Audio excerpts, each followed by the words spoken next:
Good morning, everyone.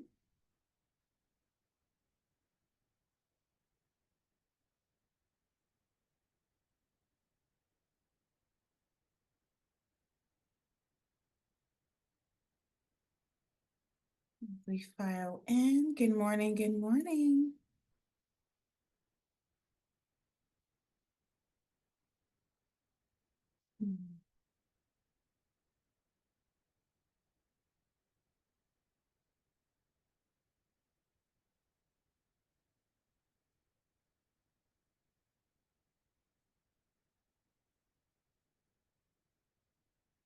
Okay, we are piling in here.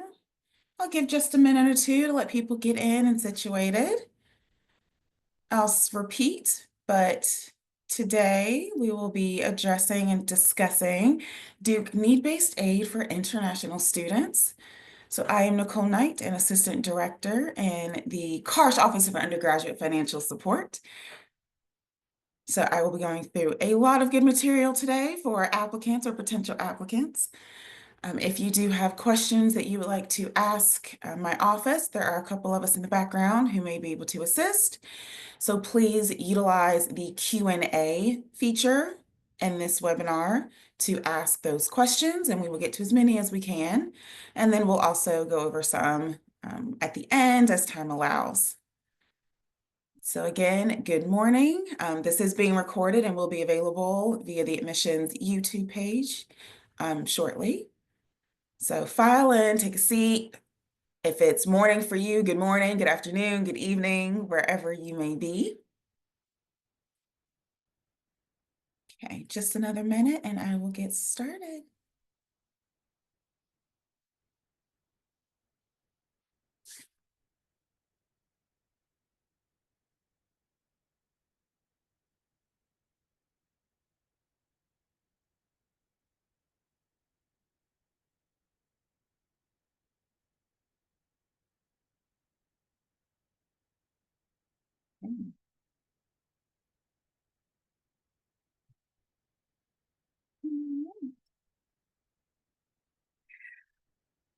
All right, let's get the show on the road.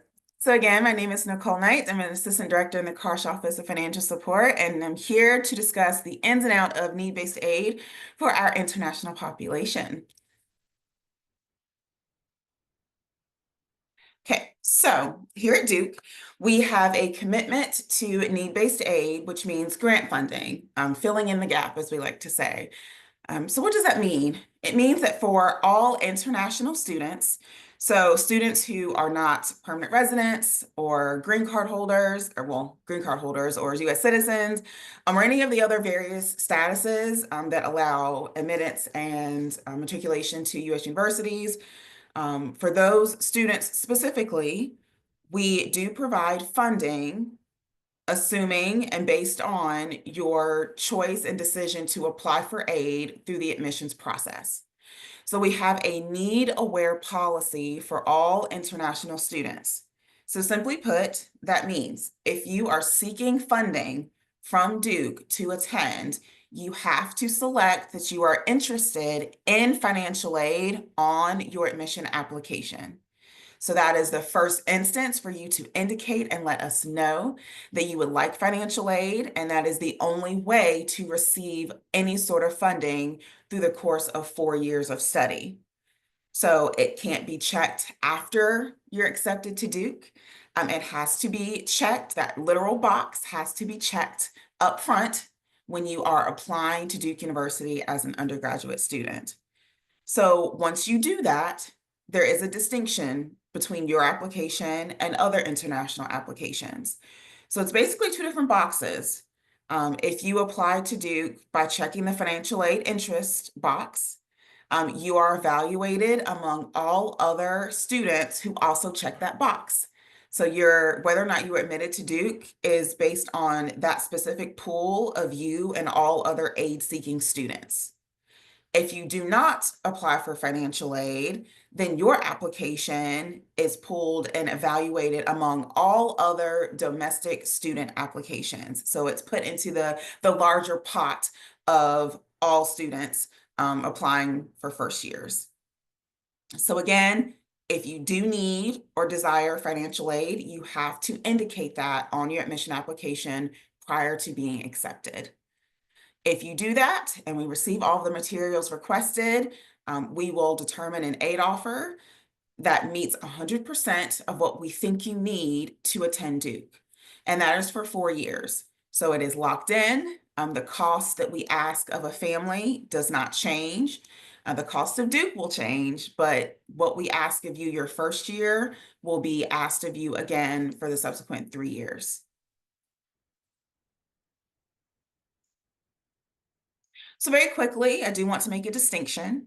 So our office and this presentation is strictly related to need-based aid. So that is funding that we determine you literally need to attend Duke, and that's what we will give you for 4 years. Separately, Duke does offer select merit scholarship funding per incoming class. So all students who apply to Duke University are automatically considered and reviewed for merit-based funding. There's no separate application. There are no additional steps other than submitting all of the materials and supplements that may be asked of you or available to you should you choose to within your admission application. That process of awarding merit funding is completely separate from financial aid and admissions. Okay, so our office is strictly doing need-based funding. At the admissions office is obviously evaluating your application to be admitted, and a separate office called the Office of Scholars and Fellows is actually making the determination of merit scholarship funding that's based on academic record, rigor, extracurriculars, so forth and so on. So those are 3 offices doing 3 different tasks that do not come together to make that decision. So the Office of Scholars and Fellows is working in the background. They will determine and make those decisions and notify students in June whether or not they've been are being considered for a merit-based aid offer, or excuse me, merit-based scholarship offer. And students will pursue that process separately from what I'm doing in the need-based office. So again, Office of Scholars and Fellows is tasked with determining and awarding merit scholarship. My office is tasked with awarding need-based funding based on financial documentation. So an important distinction to make, and again, there's no additional information or application needed.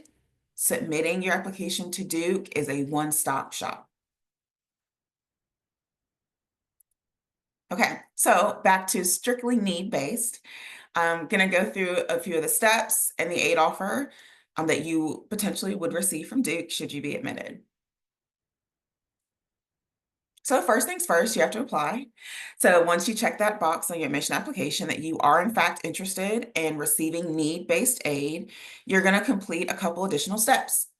So you're going to complete the CSS profile, which is located on the College Board website. So if you have a College Board account because of testing or other reasons, you're actually going to use that same exact account to now complete a CSS profile with the code UC 5156, and that will ensure that Duke receives the application. Second, you will potentially be asked to submit tax and or earning documentation. So if you do file a formal document and for a given tax year or period of time that records your income information, business information, tax information, that is what we will request. If you do not file a formal tax document or earning statement with your government, we do accept supplemental documentation, the most common being a statement from your employer documenting how much is earned in a given calendar year, what that calendar year is, from what date to what date, any taxed income, so forth and so on. So it can be very fluid depending on your situation and what you have access to, what we are able to accept.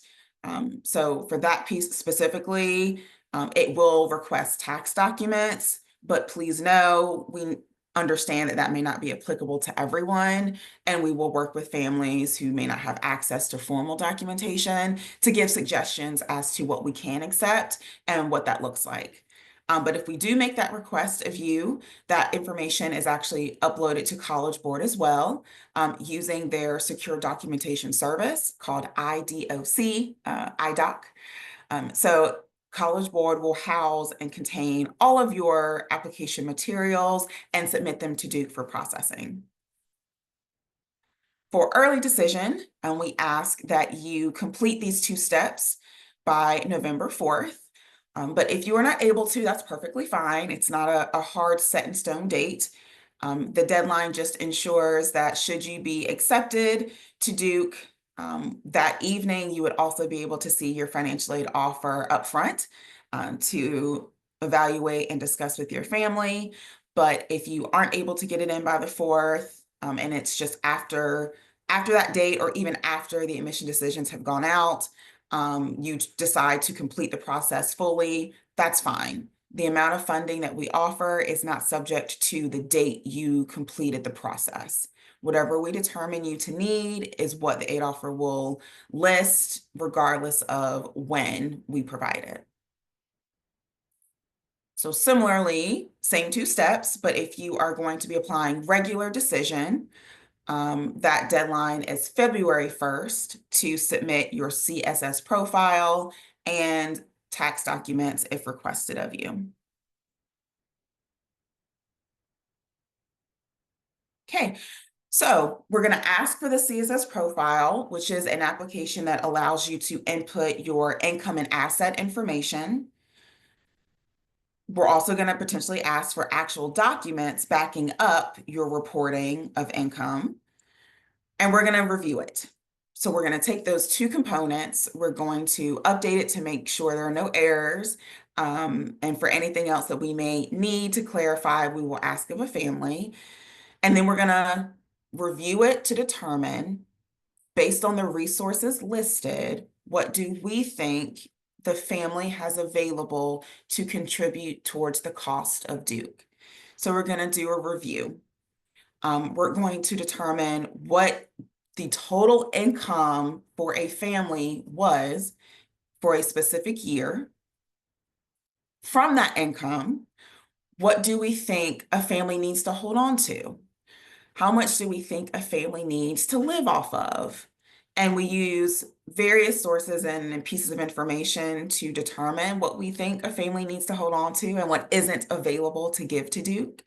But namely, we do look at how much is a family paying in local and or government taxes, based on where you're living geographically, quite literally, and the household size, how many people are in the home, how many dependents are in the home, how many siblings may be also enrolled as undergraduates at the same time as our Duke applicant. All of these things factor into how much we think a family needs to hold on to for daily expenses and living.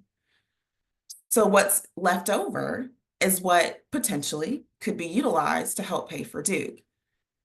So that is pretty much the formula and the way we approach determining what a family can contribute.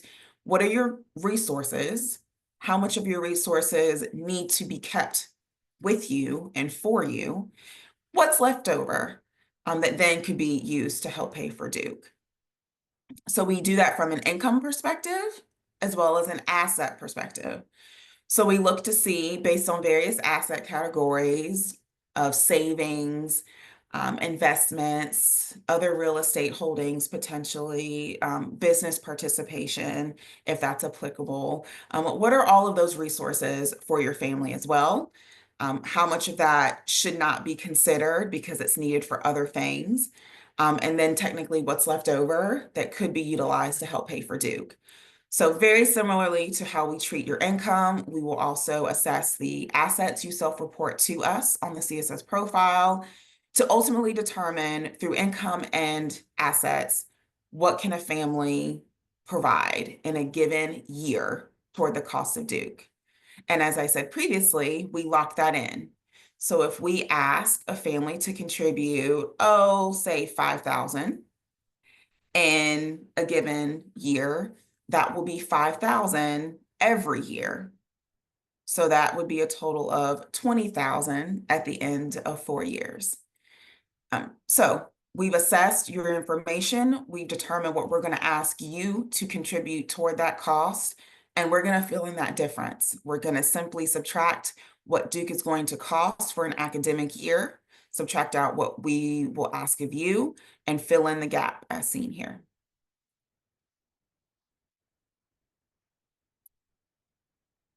So once we've established how much we think we need to provide, we we create your aid offer.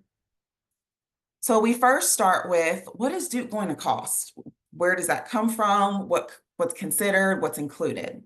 So when we think cost, we think holistically. We think between your bill that Duke gives, that you're responsible for paying, and then other expenses that we consider non-billed expenses, but things that you still need to be mindful of and that you're still going to be paying towards.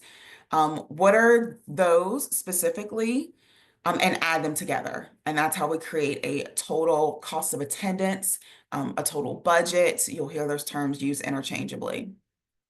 So for us, it quite literally breaks down to the expenses you see listed. So what are the tuition and fee charges going to be?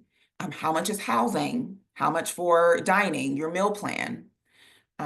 Travel. As international students, obviously you are flying from all across the globe, quite literally. So we do try to estimate realistically, what is it going to cost for a round trip ticket to and from in a given year?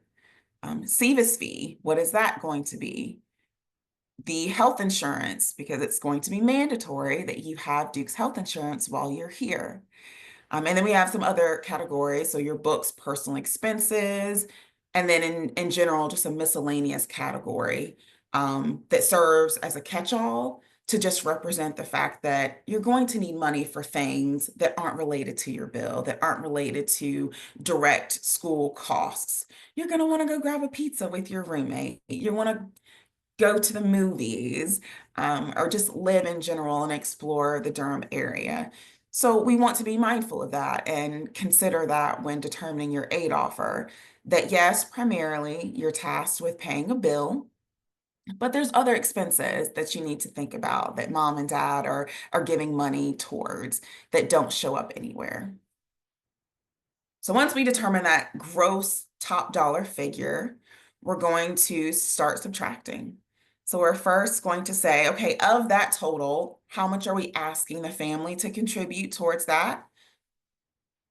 Secondly, we're going to offer work study, which is a set amount that students can earn every other week through working a part-time job, whether it is on campus with one of our nonprofit partners, research-based. It's pretty open. So all students, international or not, have the ability and the option to utilize work study. It is not mandatory, but we think that it would benefit the student to complete work study and to earn those funds, mainly because that money goes to you directly. It is a part-time job at Duke, therefore you are paid directly to your own personal checking account. And what happens, how that money is utilized / spent, is completely up to the family. So whether or not students should be making a payment towards their bill, we let you all decide. Mainly students hold on to it and that becomes their personal expense money. It's the money to go buy that pizza or to go out with friends, or to help buy their books and supplies. So again, it's not required, but that is a source of funding that we highly encourage all students to earn so that they can help with their expenses. So that leaves grant funding. Whatever's left after we subtract out work study and what we're asking a family to pay is filled in with grant funding. So grant means free. It is money that we simply think you need to attend Duke, so it is not paid back. It will automatically adjust every year to account for the increased cost of Duke, because again, your cost, your family contribution is locked in for 4 years. So that grant funding adjusts for you as tuition increases, as housing and dining expenses increase, that number will increase accordingly every year. But that is our aid offer. That is what it would look like for any international student who checks the box for financial aid when applying to Duke and who completes the process. So each year, you would automatically receive an updated aid offer reflecting these three components. And again, that increased cost of Duke will reflect in the Duke grant amount. And that is the information you will have available to get complete your visa processing and all of that to get back to Duke every fall. Okay, so that is the base of what we do. But there are some other things that we think make Duke special and how we think about aid and think about financing that we're going to go through now. So our goal is to eliminate hidden costs. So if we're going to ask a family to pay $5,000, that $5,000 should be the total period. There shouldn't be additional costs added to that ultimately increase your out-of-pocket expense. So to the best of our ability, we have done that mainly by making sure that budget, that total cost is inclusive of everything a family actually needs to think about and be aware of when making that decision to attend Duke. So several of those things we've already done. We've thought through the logistics, being the airfare and the SEVIS fee. But for those that are eligible for significant financial aid, we are able to go a step beyond and actually assist directly with that cost. So once we're determining what we think a family can contribute and pay, if that amount is less than what it would have cost to pay for the SEVIS fee out of pocket, or what it would have cost to book your airfare, we assist by giving you that funding, namely by allowing you to book through our resources so you don't see that bill. So that's automatically determined when we assess your information. If a family qualifies for Duke to pay for the SEVIS fee or to pay for your airfare, we will contact you directly.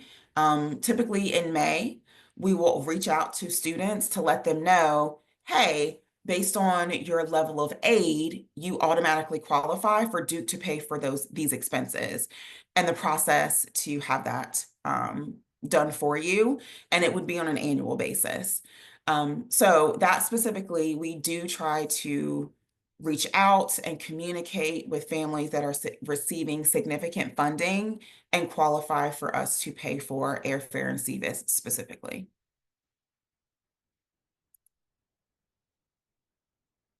Okay. So additionally, I did mention health insurance is a big piece of the fall bill. So as an international student, you're required to be on the student health plan, but that is not an additional cost to you as a family. So for those receiving grant funding, the cost of the health insurance will automatically be included in your aid offer once we know what that cost is going to be. So even if for early decision students and regular decision students, even if it's not listed specifically because you're being admitted in December and in March, that's handled after the fact. But just know we will increase your funding to account for it over the summer, but that is never an expense that you have to take on personally. Aside from that, we also recognize that things change. Your aid offer is locked in for 4 years, but if things are changing in the family, if financial situations have made it more difficult to pay that cost we assigned you your first year, there is a way to communicate that and to have us review what we've asked you to pay to see if it should be lowered. And our process for that is simply called an appeals process. So we do have a thoughtful process that allows families to report when situations change. The typical ones we hear and see would be job loss or income reductions for various reasons.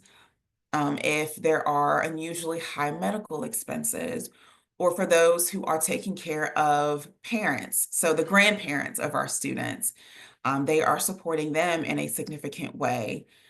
We do consider those situations, and to do so, families would need to provide documentation and information to help us understand what's happening, what is the financial commitment needed or necessary for those situations.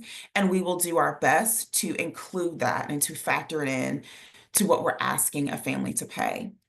So as an applicant, the guidance would be to go ahead and tell us this. We aren't going to necessarily know based on your CSS profile and your tax or earning documentation what's happening. So write a letter. Include that information to the best of your ability. If we need more documentation, we will ask for it. If we need clarification, we will ask for it. But I don't know unless you tell me. And again, we will do our best to include all situations to the max dollar we are able to conserve and reduce what we are asking a parent, a family to contribute. So this is year round. It isn't as though there's a cutoff date because things are ever changing. So whether it's your first year, your third year, senior year, if something happens, let us know. We will tell you if we can consider it, at what point we would be able to accept that documentation and make the adjustment, and what that then means for you. So it's really a conversation, letting us know what's happening. We'll let you know if we can do anything about it and when.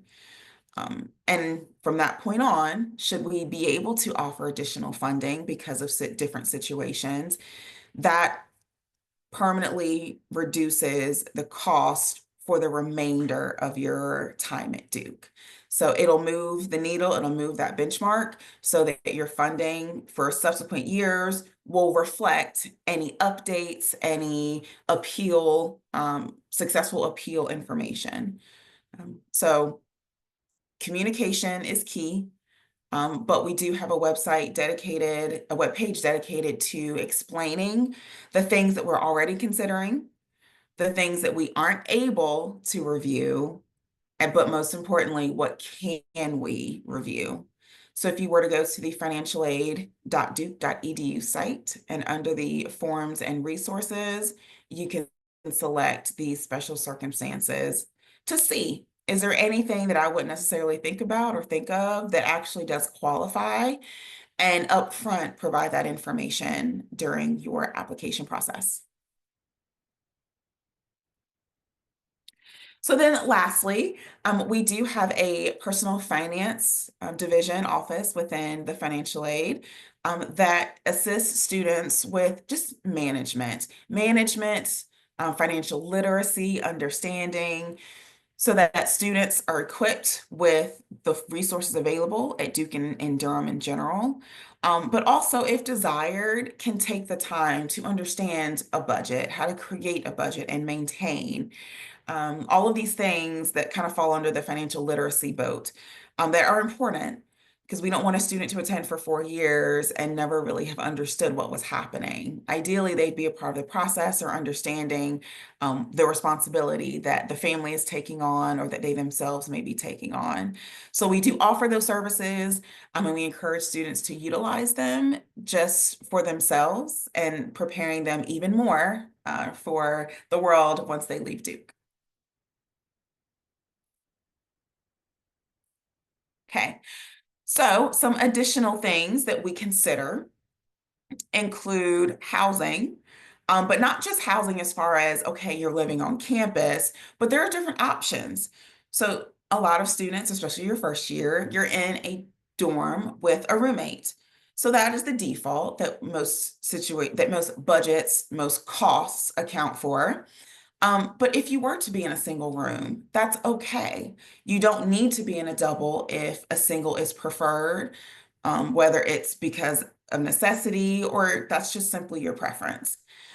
We will adjust our funding to cover the actual cost of housing. So parents, it does not benefit a student to be in a double. If a triple existed, it's not going to save you money here at Duke. The student can live where they would like, and it does not impact your cost. Additionally, there are many courses at Duke that have an extra fee attached. So aside from your general tuition and fees, there may be a course such as this one, this environmental studies course that had a trip component that had an additional $1,000 fee. We will cover those additional fees that are billed to you if we see them. So there's, again, nothing a student needs to do. We will automatically adjust grant funding to account for any extra course fees that we see on a bill. So students are not limited. If they want to take those music courses or go on those trips, they should do so. They should enroll in the courses and enjoy with the full confidence that financial aid will increase to cover that extra cost. Okay, so another aspect that we think makes us special here at Duke is our staff. So that would quite literally be me. Every student here has a counselor, but as internationals, you actually have the benefit of a counselor who only deals with international applicants and students. So she is well versed in all things related to logistics, the resources available, what you need to do once you step foot on campus, where you need to go. Your counselor is well versed and knowledgeable and here to assist for 4 years with every question you may have, circumstances as they arise, all of those things. So she's with you from your application through senior year. She would be the one reposting your aid offer every summer, increasing it accordingly based on the costs for the new academic year. If you were to appeal or present new situations and circumstances, it is the same person evaluating that information and taking it to a larger committee to see what we can do. So quite literally, she is your advocate to assist with any and all things related to your Duke experience from a financial standpoint.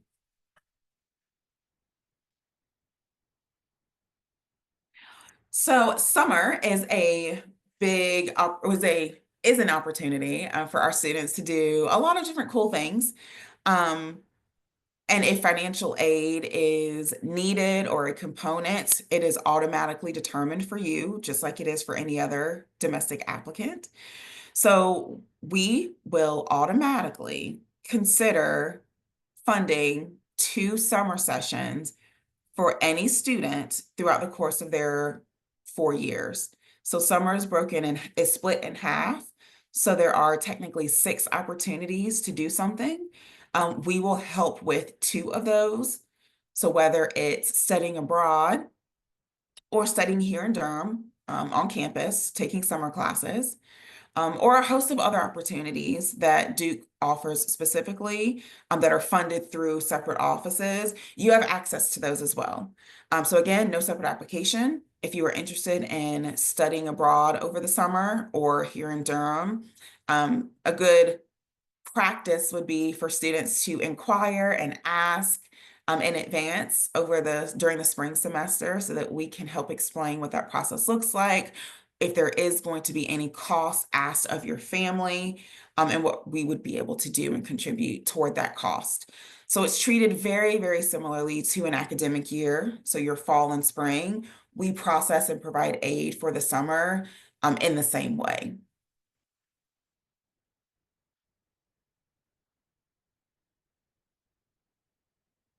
So unique for international population is a special resource that we call CARSH funds to help enhance students' education experience and just in general helping them with acclimating to Durham and making sure that they have the necessities to be successful here on campus.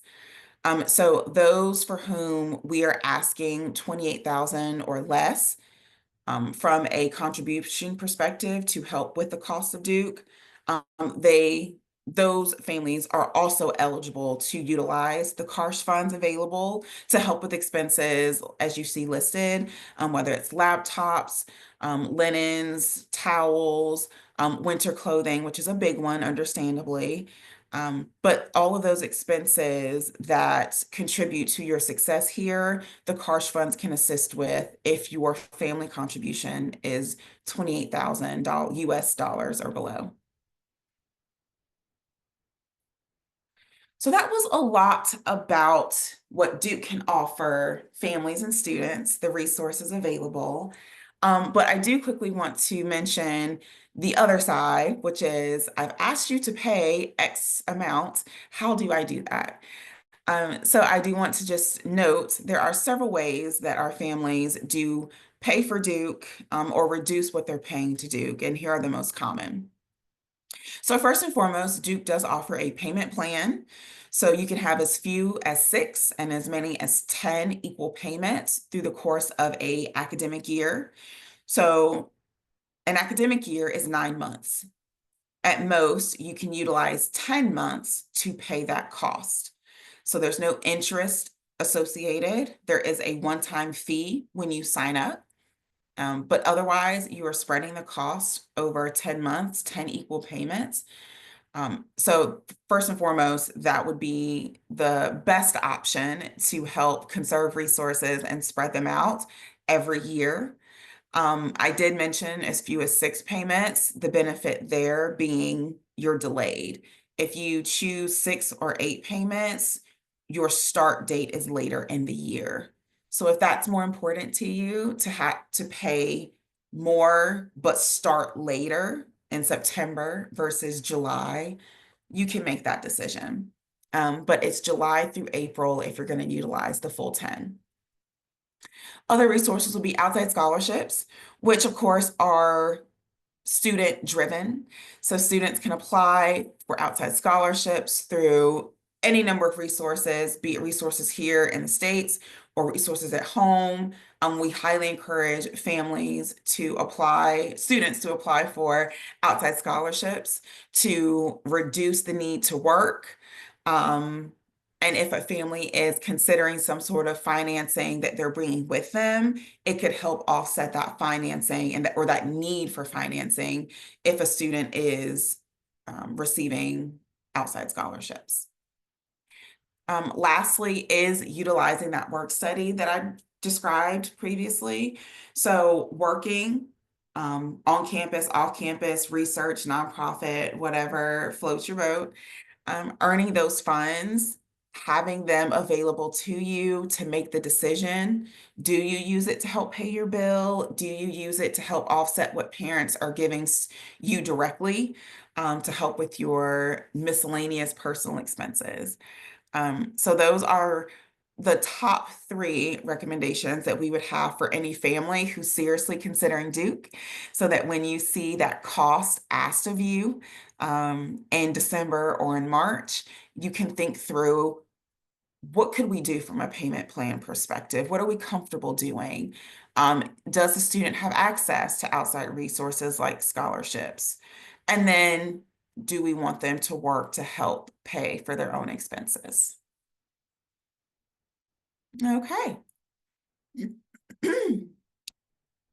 So that is it for the information I have available to you.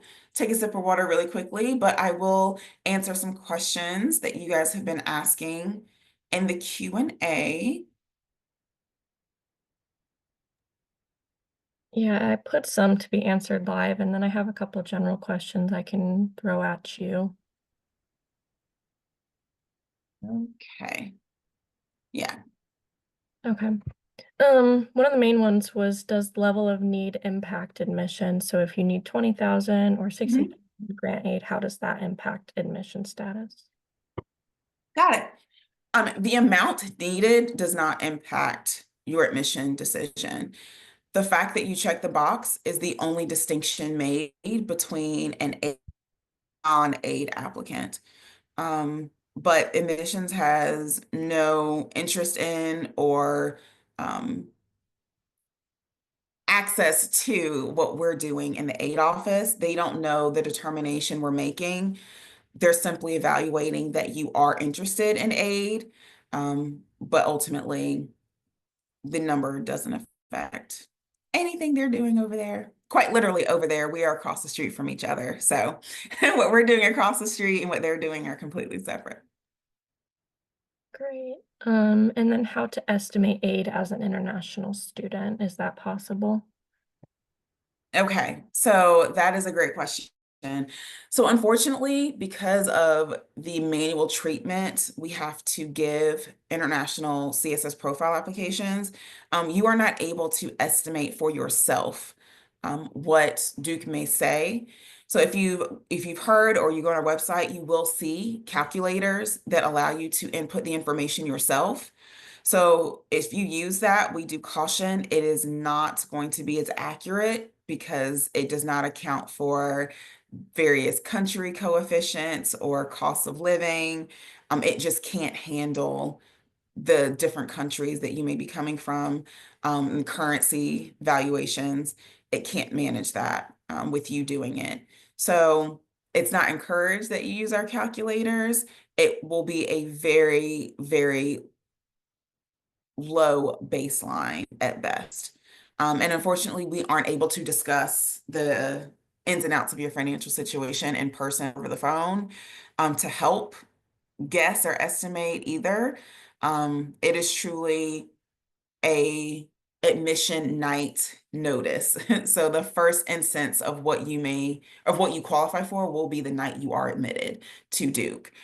So we like to say if financial aid is a significant factor in what school you attend, we do encourage regular decision so that you can evaluate all aid offers from any number of institutions you may apply to. But if financial aid is not necessarily a leading factor in where you attend, then ED is more so your pool to apply through. But do check that box still to make sure that we are tracking that you do desire funding. Great. And one specific question that can be kind of applied blanket though. For those of us whose parents are local farmers and don't have bank statements or employers, Mhm. what do we do if we're required to provide tax or income statements? Yes, so getting into those situations, that is a very common one. So we do have alternate forms and ways of collecting your family's information. So firstly, it would be to indicate on your CSS profile, there is a section at the end of that application that lets you write whatever you would like to. That will be your first instance of being able to indicate that your family does not have formal legal government documentation for their income. If nothing truly exists, we will, if we desire, we will provide and give you information for what to fill out and where to get that information or get those documents to record the information. But yeah, that's not uncommon. So we have ways around it. If that becomes necessary, just put it in your CSS profile that no formal documentation exists. Okay, and I think the last one I had pulled, just asking about, are we considering inflation rates or situations in their home country that might impact, their ability to pay from their income? Yes. So on a yearly basis, so the information that the College Board utilizes to determine a family's cost, um, it does update yearly. The catch for internationals specifically is you aren't completing an application yearly. You complete your application one time during your application cycle as a first year. And we don't ask for additional information after that unless a family specifically requests a reevaluation. So that is the only way for our office to adjust your costs. There has to be an eligible special circumstance that would allow us to review and revise your CSS profile from your first year. So if we do that and determine that your cost should be lowered, we will. But general changes in or inflation is specifically stated aren't going to be accounted for because you're locked in. So whatever the CSS profile had updated to at the time of your application is where it would stay. So whatever that inflation was, whatever that currency conversion was at the time of your CSS profile cycle. So if we're talking 24, it's not 24, 2025, 2026. So wherever it stands as of this current application that is available as the beginning of October, if you're applying for next year, that is what's going to be utilized for 4 years. Unless you have a special circumstance related to something specific to your family.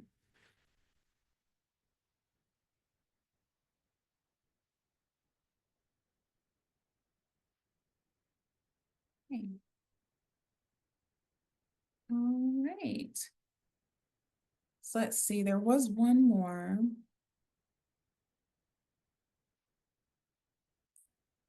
Okay, so I did see a couple that I will address because we do have time. So in relation to the cost of Duke, that information gets determined and is reflected at the end of March, for most end of March, maybe beginning of April. So for those applying early decision, it really doesn't matter. We do use an older cost, an older budget. But again, because your cost is fixed, it actually doesn't matter what Duke is going to cost. We're going to ask the same amount of you regardless and increase your grant funding accordingly. So whether you're early or regular decision, you never have to worry about or think about that cost of attendance breakdown because the amount we're asking of you is always the same.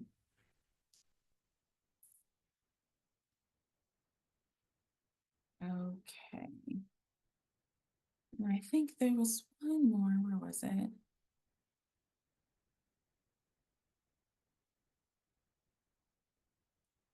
So the dates for your admission application and the financial aid pieces are slightly different. And that's, well, I think they're actually the same now. We've lined up. But the date we list is specific to our office's processing. So if your admission application is due, but the financial aid process date is different, it's because, again, our offices are doing two very different things. Admissions requires you to submit their application by a specific date. We ask for the information, your CSS profile and earning documentation by a specific date to ensure that we have enough time to process, because we want to make sure that for any student who was able to complete the items needed, we will have an aid offer the night of admission. So you don't need to worry about the financial aid due date and whether or not it's the same or different from the admissions due date. Complete the admissions application by their date because it's a hard date. For us, it's fluid. Just complete the information as soon as you're able so that if you're admitted, your aid offer is available as soon as possible, beginning the night of admission. So for early decision students, that's typically mid-December is when those decisions go out. And then for regular decision, it is the end of March.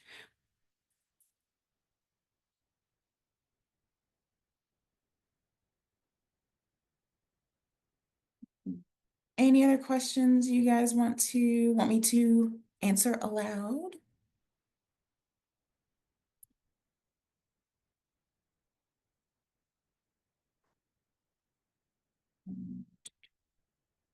Okay. All right. I think, you guys are typing very quickly today. Okay, so I will quickly address because I know it's going to be a question and it looks like I'm seeing a few related to this subject. But if you're concerned about your status as far as, are you international? Are you actually potentially a domestic applicant? I will try to make that clear for you all.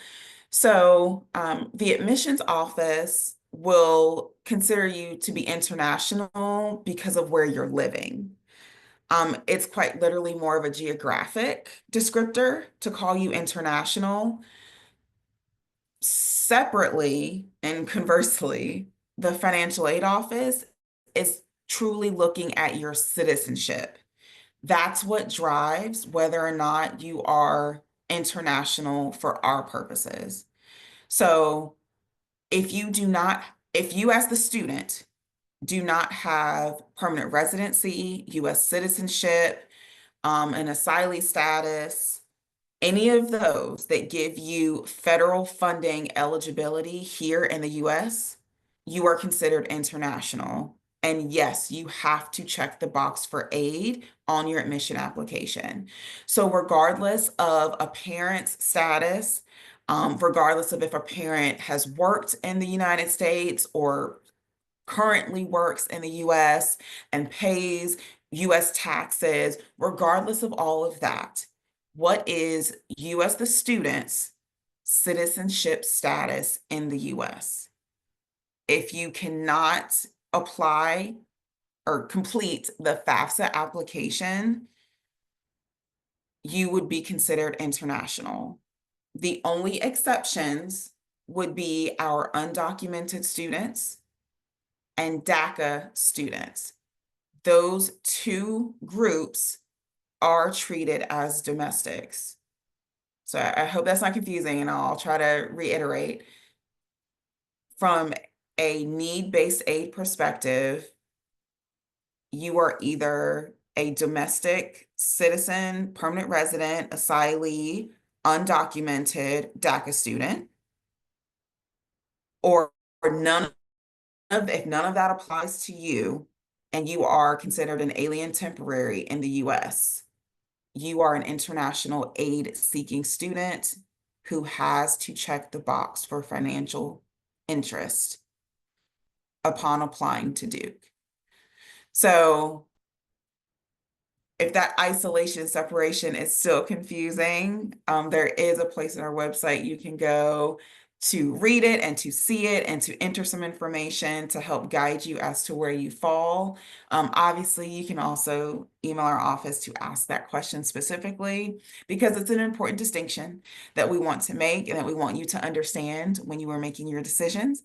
But we can give you that straightforward answer as to, for financial aid purposes, yes or no, you are international if you have that question.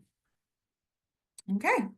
Well, thank you guys for attending and asking some great questions. I hope this has been informative and helpful as you make your decisions about applying to Duke, or as you complete those applications if you are currently in that process. If anything does arise, do reach out and contact us. We will give you all the information we can at this point. But otherwise, you all have a great rest of your day, night, evening, and I look forward to potentially seeing some of you in the future. Good night.